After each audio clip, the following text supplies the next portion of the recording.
if we start looking at supplements, because they are the easiest thing to put into our regime. Obviously, there's the exercise, the diet, the circadian rhythms. We've talked about those things before, but let's focus today on supplements, and at the end we want to get into some peptides as well. Okay. And given the fact that everybody's different, and this is not medical advice, if we're not personalizing in any way, what are some of the favorite things that you think on a base level are really important for things people to be thinking about? So I think when you pick apart supplements, you have to look at what goes wrong at that cellular level, right? And maybe at a systems level a little bit more so too.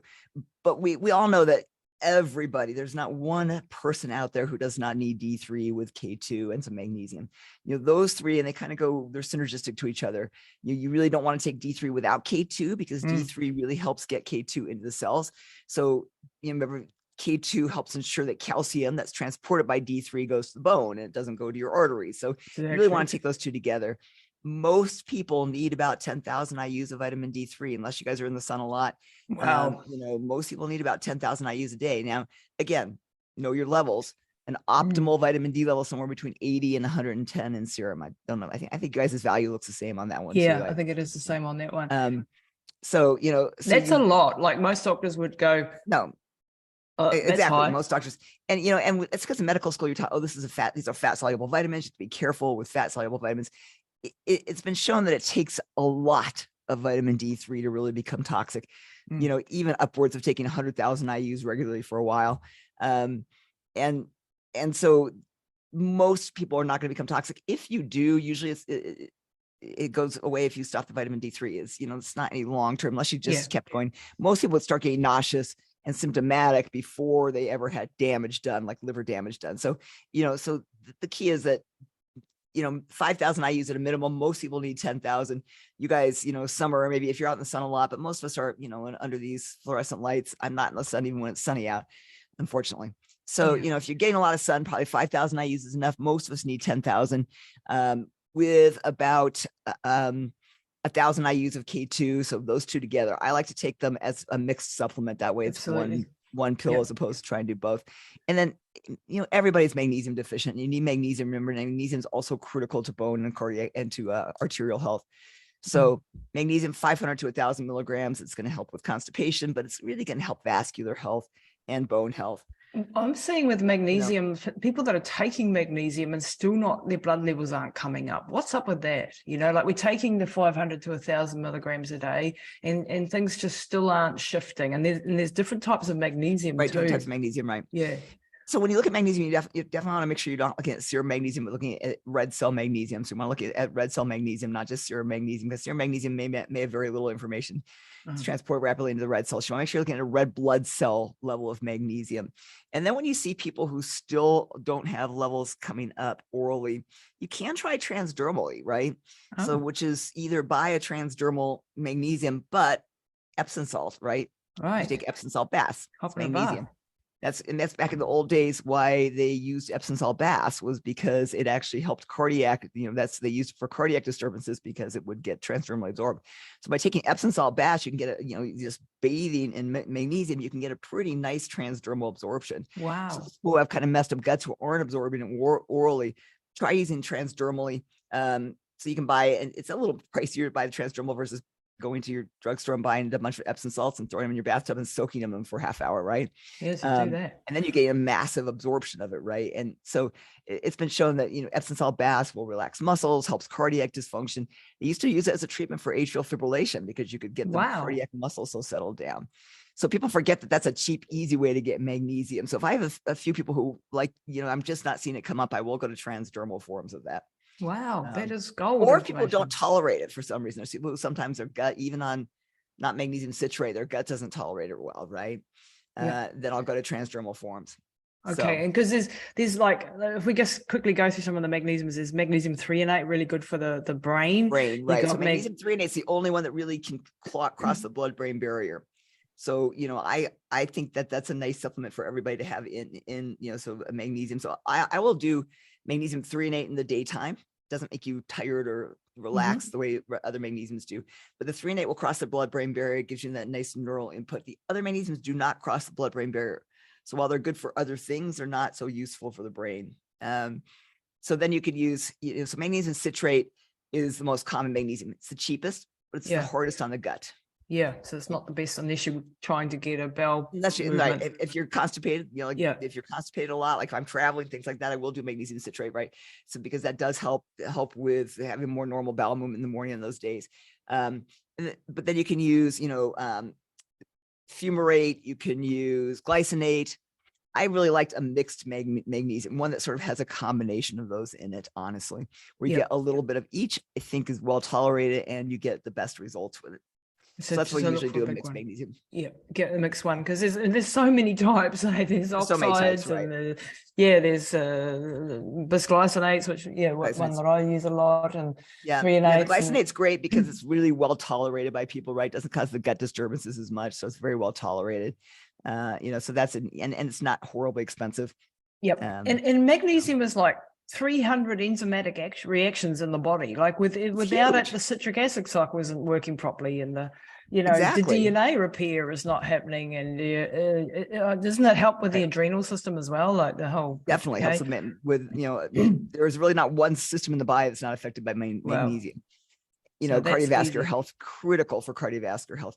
And yet we don't get it from our diet very well anymore. It's been overgrown in the soil. It used to be what we get it from. Our plants absorb it from the soil. We get it. And now the food sits on the shelves, or our soil is not, we don't rotate crops. They've shown that 90% of people are deficient in magnesium. So it's one of the supplements that I think everybody needs to take anymore. Yep. Right. And I've seen it in lots of people's blood work and stuff that it's just keeping coming back low despite even being on supplements. Try going to the transdermal. If you've tried switching forms and it still doesn't work, try going to a transdermal on those people. Okay. See what happens. Will do. So that's magnesium. So the first one, D3K2, very good for the immune system, very good for bone health, very good for, what else is it? Again, adrenals, again, those three, that D3K2 magnesium, bones, brain, cardiovascular system, adrenal glands, immune health. You absolutely need all three of those for immune health. So K2 is really helpful for preventing arterial plaque. So that it's one of the things that helps get the calcium, so it stays in the bone, not where we want it, not in the arteries where we don't want it. So it becomes a pretty critical element too. In fact, you can actually reverse some people who have cardiac plaque by high dose K2. Wow. So higher dose, you actually reverse cardiac plaque, or people with atherosclerotic plaque in their vessels. So it is sort of an underutilized nutrient too. And any of you guys who are taking D3 without K2, you need to make sure you're taking them together. Yeah, because that's actually a bit dangerous, isn't it? Because you can get calcium deposits in the wrong places. Calcium deposits, exactly. And it should be the MK7 or the MK4 variant, the menaquinone or whatever it's called. So the menaquinone's probably better. Mm-hmm. And as a K2, but when you read all the studies on MK7 versus MK4, you kind of go back and forth. I think they're probably both beneficial. Okay. All right. Let's move on to the next one. Let's look at the fat family, because we've got omega-3s, we've got our favorite plasmalogens, we've got fatty 15, which just come on our radar recently. What do you look at when you're looking at So this will be fat? another sort of critical piece. If you look at what happens, the cell membrane becomes a very, very critical player in getting things into the cell, but also we need lipids. Our brain is mostly lipids, right? If you look at people who have low cholesterol, for instance, or low plasmalogen levels, the brain is just smaller. The brain actually shrinks down. Wow. So that's why people have these cholesterols that are pushed down to 120, 140. It's horrible. And you look at brain volumes and it totally equates to that, because the brain needs cholesterol, it needs lipids. So you've got to replace lipids because those decline as we age. And so I think we've always been, you guys mostly know about omega-3s, and I've always touted omega-3s until recently. Yeah. Because now there's some new data on what Lisa was talking about. And I think you have a podcast coming out on this, one that got interrupted, but hopefully you got enough information there. But it is something called fatty 15, which is a 15 chain carbon. And what they found is that, where we used to think, okay, omega-3 is super important to cellular membrane function, has all these great properties. But what they found is fatty 15, this carbon 15, actually was significantly more beneficial than the omega-3s. And in fact, where omega-3s actually were harmful to a couple of cell types, fatty 15 was beneficial to actually repair 10 out of 12 cell types. I think omega-3s, were harmful to about 3 of those. So it actually caused detriment to some of those. We also know that a lot of omega-3s are oxidized. Yeah. And so they actually are oxidized either in the bottle before you take them or in your gut. And so now they become an oxidative stress inducer. So bad thing, right? So now you're taking something that's supposedly helping you and it's actually doing harm. And it's probably where some of the variability, when you look at all the studies of omega-3s, there's studies like, oh, it's great. And there's studies like, no, it's horrible. It probably has to do with the way our bodies react to the omega-3s and the quality of the omega-3s. Exactly. And that doesn't happen with plasmalogens and fatty 15? No, so they don't get oxidized that way. Exactly. So fatty 15, what it's going to lack is it doesn't have the DHA component of the lipid. So you need the DHA still. It's got an EPA portion, but not in DHA. So you're just taking, whereas omega-3 is going to usually have a complete, it's going to have DHAs and EPAs. The fatty 15 is lacking that DHA chain. So fatty 15 actually, if you look at where we get 15 chain carbons, the only place is full fat dairy. And nobody eats full fat dairy anymore. I right? do. Love the butter. But you look at people, everybody's, nobody eats full fat dairy, and a lot of people can't tolerate it very well either, right? There's other reasons. Dairy. Or sometimes it's more immunogenic to people. So we've seen, in fact, this incremental increase in a lot of diseases that correlates to when people stopped using full fat dairy, which was, probably when I can't remember how old I was when that all started. People sort of everybody started going to non-fat milk and and the 80s, I think. Yeah. That was when I grew up. It was like low fat, everything's went to low fat. Exactly. Terrible. So I think fatty 15 is one to have on everybody's radar, and it's like 1 capsule a day, which is nice, right? The omega-3s we're taking like 6 of them. It's 1 capsule a day actually seems to be beneficial for most people. Wow. Then you've got to get the DHAs. And so I think you have to add to that a plasmalogen DHA. So plasmalogens, I think you've talked to Dr. Goodnow in one of your podcasts, are also a little bit new to our understanding. But they're a really specialized type of phospholipid that's most prevalent in our brain, our heart, our lungs, eyes, kidneys, skeletal muscle. And they're really, probably the best way to think about them is a little bit like insulation on a wire. So that phospholipid membrane protects all of our neurons. And once that's gone, the neurons become exposed and damaged, just like that electric wiring becomes exposed if you took off the insulation, right? Amazing. And now you get seeing this misfiring and you start seeing degradation. And so we know that lower plasmalogen levels are correlated to all sorts of diseases, particularly brain diseases like Alzheimer's.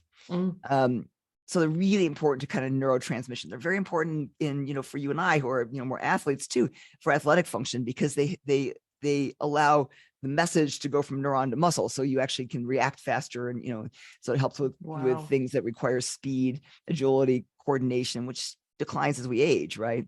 So when they look at plasmalogens, we start to, plasmalogens will escalate through fetal stage, and they actually start to taper off around 30, maybe even a little bit younger than that. A lot of people, and by 60, they've significantly declined. So you really have got to start replacing them. Probably around 30 is the best time to start replacing them. But at least by the time you're 50, you need to replacing plasmalogens. There's 2 different types. There's plasmalogen, glia and neuro. So there's a DHA plasmalogen, which is called prodrome neuro.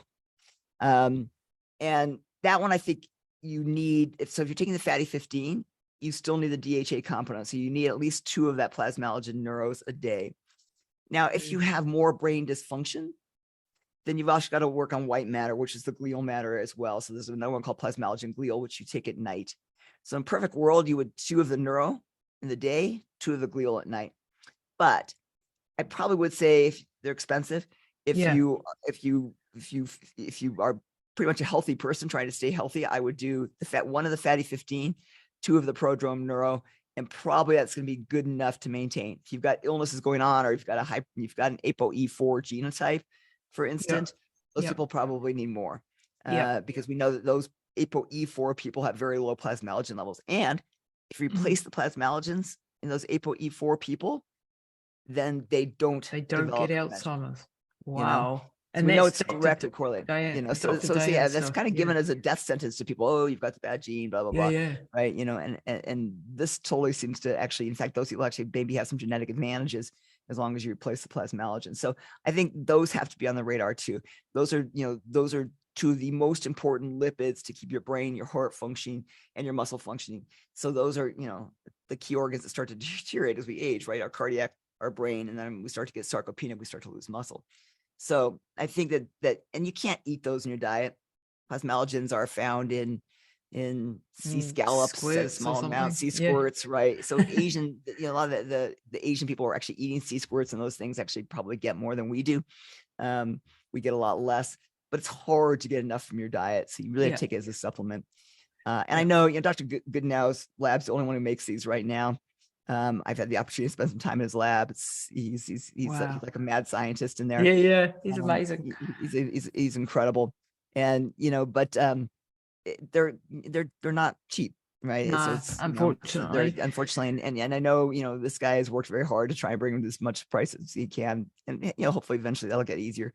But for now, with the fatty 15 and these, I mean, you're talking about a fair amount of money. And I think these are absolutely critical to maintaining brain health. Yeah, especially if you've got neurodegeneration and you're older, you know, or you're coming back from a stroke or anything trying like to recover from anything neurologic. Exactly. Yep. And so the neuro, COVID, and you know. Oh, yeah. I mean, the neuro and the glia, that's really good that you've highlighted the difference there. So with the neuro having that in conjunction with the fatty 15. Right. I think you can get, if you're healthy like us, probably that's going to get you by. I mean, I throw glia in there too, but your glia is a bit cheaper than the neuro. Glia is not as expensive, right? Yeah, and we've managed to get them down here in New Zealand now, so I'm stoked. Oh, good. So I'll put the links in the show notes. But and it is a problem, you know. Even like, you know, I've got a client at the moment in the hyperbaric chamber, and I want them on the plasmalogens, but I know if I go, they're going to go, another supplement.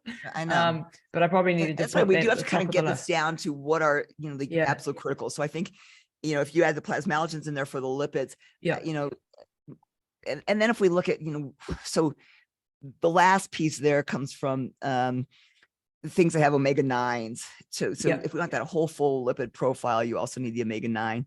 And you know, right now, plant-based omega-9s are probably the easiest for us to get, like sunflower lecithin. You know, so basically that, you know, sunflower lecithin will actually give you some of the omega-9. You can eating liver can also be a good source of omega-9. So that's another lecithin source.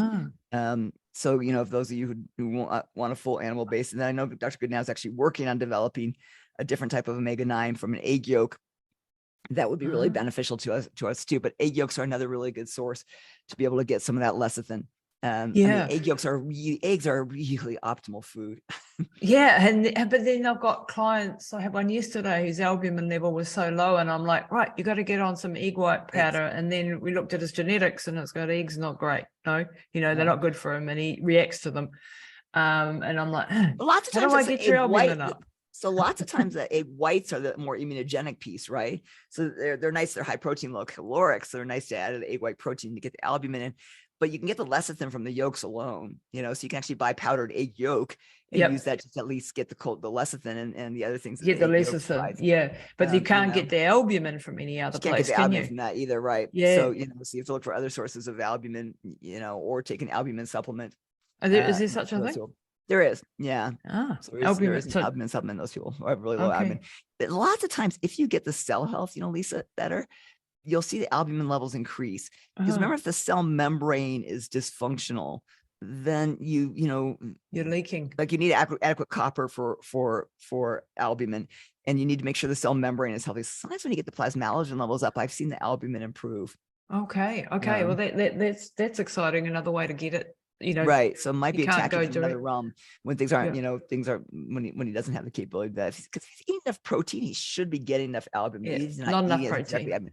And not absorbing. So just got to push him. Yeah, it's got to push his protein up. Yeah, and that's where you have to look at the digestive enzymes and the betaine and things. Right. So yeah, how safe is betaine? Like betaine is stomach acid for those who don't No, and it declines as we get older, and certain genetic makeups have less of these digestive enzymes and betaine, and can't break down their food as well. Is there a risk though with betaine because it is stomach acid? Betaine is also known as trimethylglycine, so it's it's a very potent methylator. Most people are poor methylators, but there are some people who you're going to hypermethylate them. So, so hypermethylation can be an issue, and those people can get a little bit wiggy and anxious and start and feel badly on it.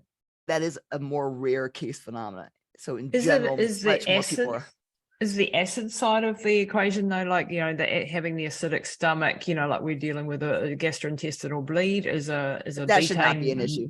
No, don't take it out of the. It's more probably a few people who you'll hypermethylate, but the acidic, should not be an issue. Okay, so it's more from the TMG side of it, the hypermethylation. So I think in general, from a digestive enzyme piece, it's useful. Okay, yeah, because I have quite a lot of clients who have digestive issues, and I do put the pancreatic enzymes in, and then the betaine, and especially in my older population. That should be helpful in those people. Yeah.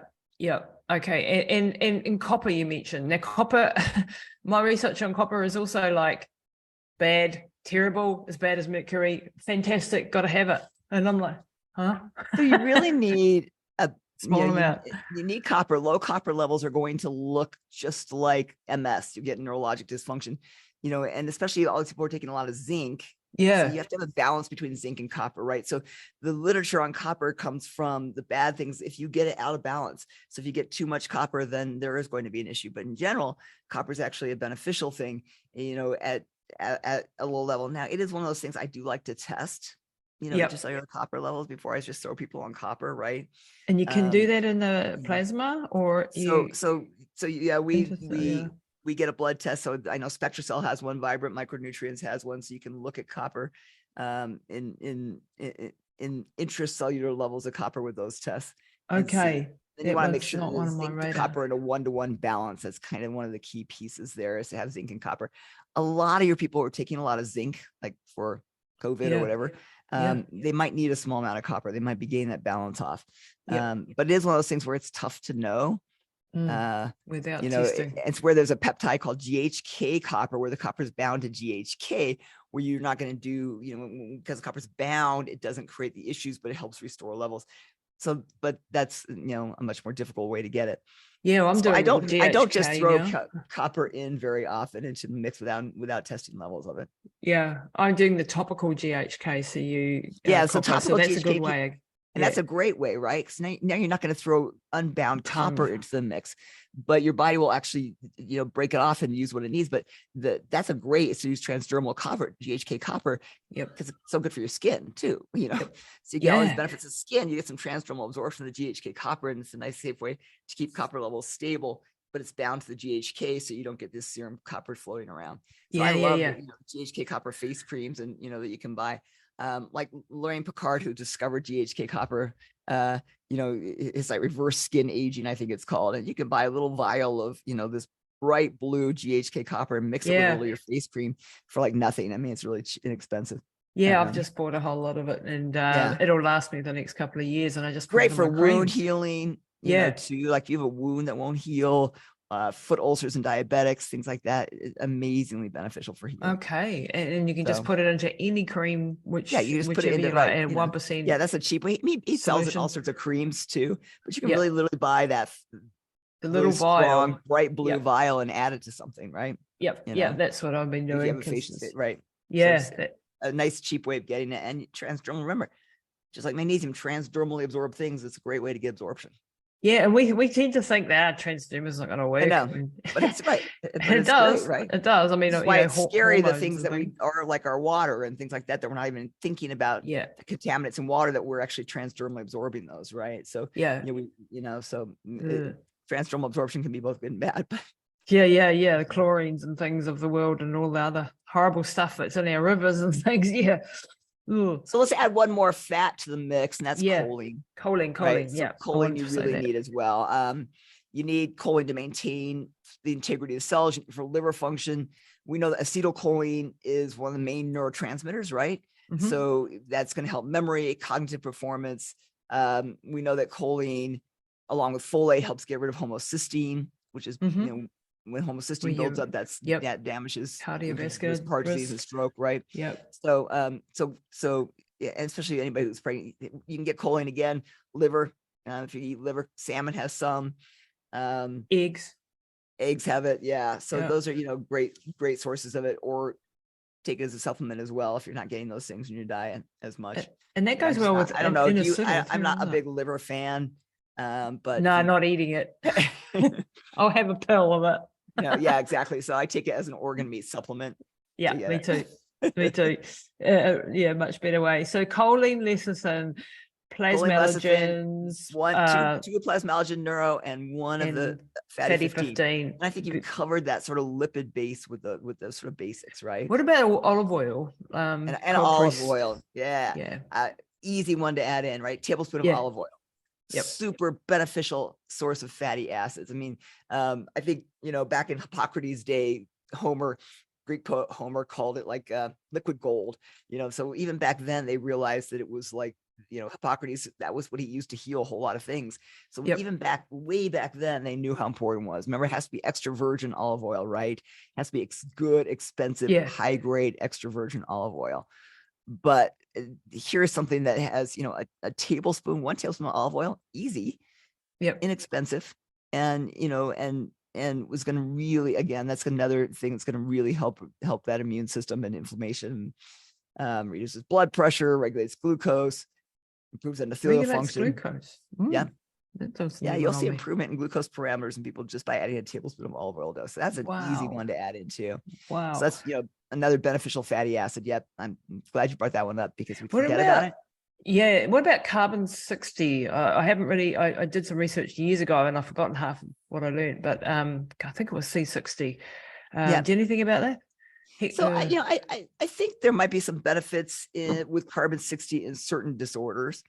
I wouldn't put it on your radar as something that, you know, because it's another one that, you know, there's a lot of Instagram and podcasts and stuff. It's probably beneficial for some cases. It's not one that you should have on your radar as a supplement that most people need. You're right.